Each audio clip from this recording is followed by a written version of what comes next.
बड़ी खबर यही है कि भांडुप के ड्रीम मॉल में आग लगी है, जिसका जायजा लेने के लिए मुख्यमंत्री उद्धव ठाकरे मौके पर पहुंचे हैं।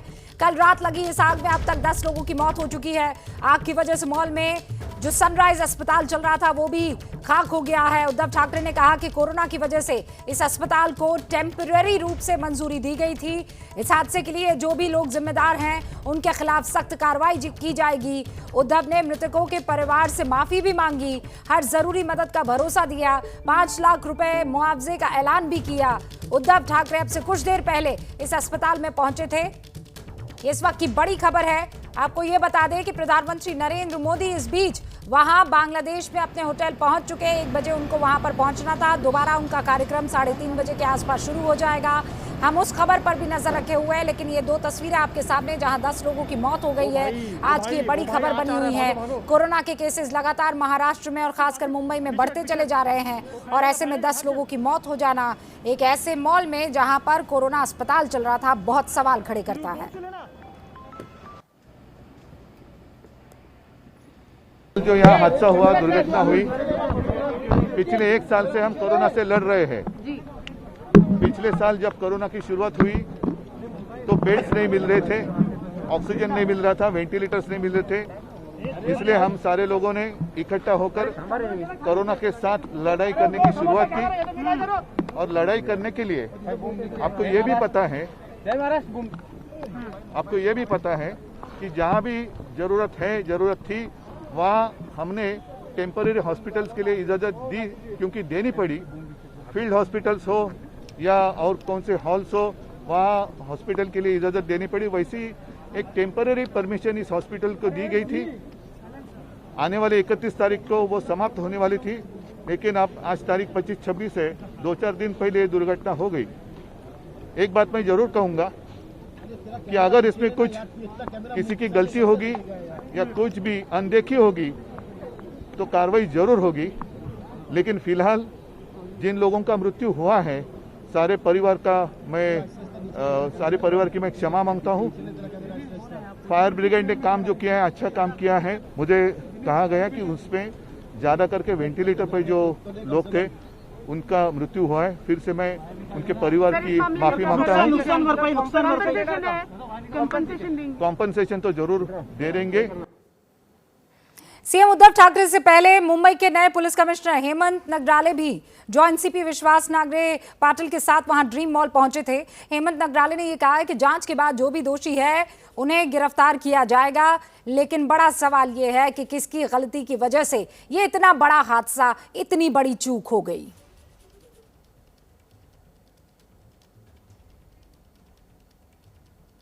अब ये जो वाकया हुआ है ये बहुत ही गंभीर वाकया है और इसमें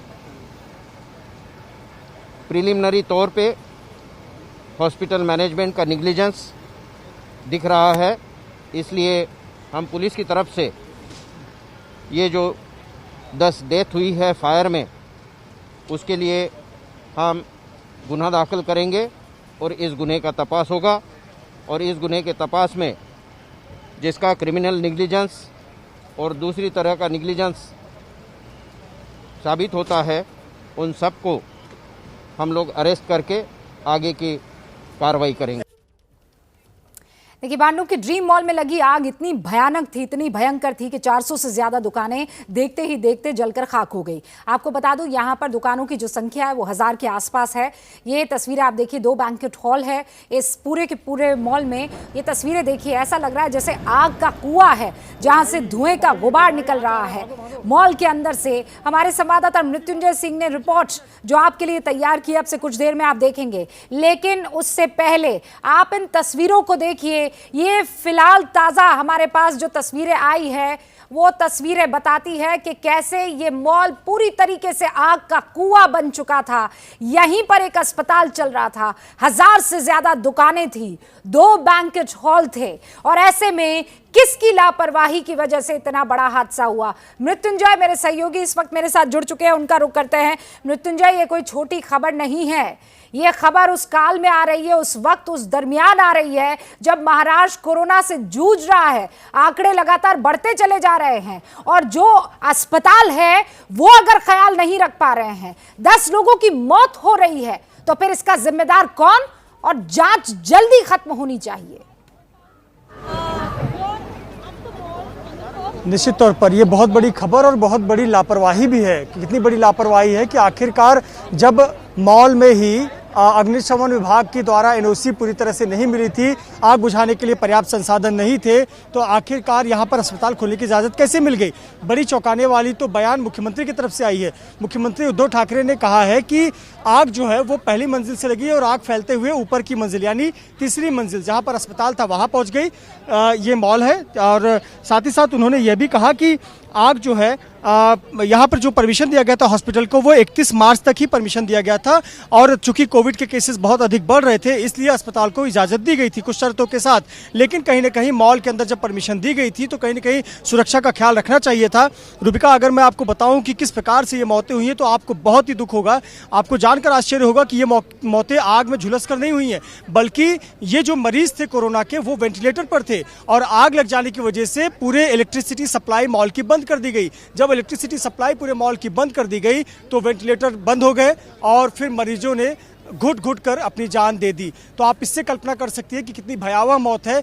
जहां पर वेंटिलेटर सेक्शन बनाया गया था वहां तक आग इतनी नहीं पहुंची थी, लेकिन किसी मरीज को निकाला ही नहीं जा सका क्योंकि वो सभी वेंटिलेटर पर थे और आग फैली हुई थी। सप्लाई होने की वजह से जो हम ऑक्सीजन सप्लाई बंद हो गया उसकी वजह से ये मौतें हुई। तो बड़ी चिंताजनक बात है, लेकिन महत्वपूर्ण बात यह है कि आखिरकार आग फैली कैसे। आपको बता दें कि ये जो मॉल है भांडुप इलाके का ड्रीम्स मॉल, ये कथित तौर पर दावा किया गया था कि एशिया का सबसे बड़ा मॉल है। 1 लाख स्क्वायर फीट में ये मॉल बना हुआ था और 900 से अधिक लगभग 1000 दुकानें हैं और इसे बड़े व्यापक पैमाने पर चलाया जा रहा था। लेकिन 75% दुकानें थी वो बंद थी, 25% दुकानें ही काम कर रही थी और बहुत सारे डिस्प्यूट भी थे। इसका लीगल केस भी चल रहा है। लेकिन इस दौरान कोविड के टाइम पे निकिता त्रेहान को इस अस्पताल खोलने की इजाज़त दी गई। निकिता त्रेहान जिनकी तरफ से सनराइज ग्रुप की वो चेयरमैन है। अब निकिता त्रेहान कौन है? वो है वाधवा परिवार की बेटी, राकेश वाधवा की बेटी है, जिन्होंने ये मॉल बनाया हुआ है। यानी कि मॉल की मालिक भी वो है, अस्पताल भी उनका है, मालिकाना हक भी उनका है। लेकिन कहीं ना कहीं सवाल ये उठता है कि आखिरकार मुंबई महानगर पालिका ने किस आधार पर यहाँ पर इजाज़त दे दी और अगर दी भी तो किस प्रकार की शर्तें थी कि अगर कोई बैकअप होना चाहिए था, मरीजों को निकालने की व्यवस्था होनी चाहिए थी।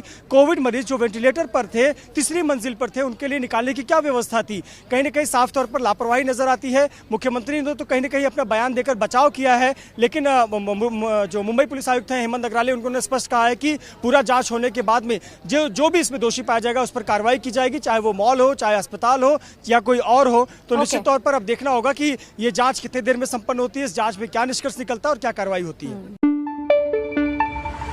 न पाबंदी हो न कोई हद हो तो बस खुद बनाई सरहद हो। ये मुहिम है परतों में छिपे हर सच की तलाश की, सियासत पर रखी पैनी नजर और आंख की, खबरों की दुनिया में एक जिम्मेदार आवाज की, जुर्म और जुल्म के खिलाफ हर बेबस के लिए इंसाफ की। जब कोई हद नहीं इंसानियत के लिए जज्बात की, जब कोई हद नहीं खुशियों और ख्वाब की, तब कोई हद क्यों हो नए नजरिए और बदलाव की। तोड़ के हदों के ताले नए सपनों को पाले, बांधे सबको एक धागे, आपको रखे आगे। ABP news.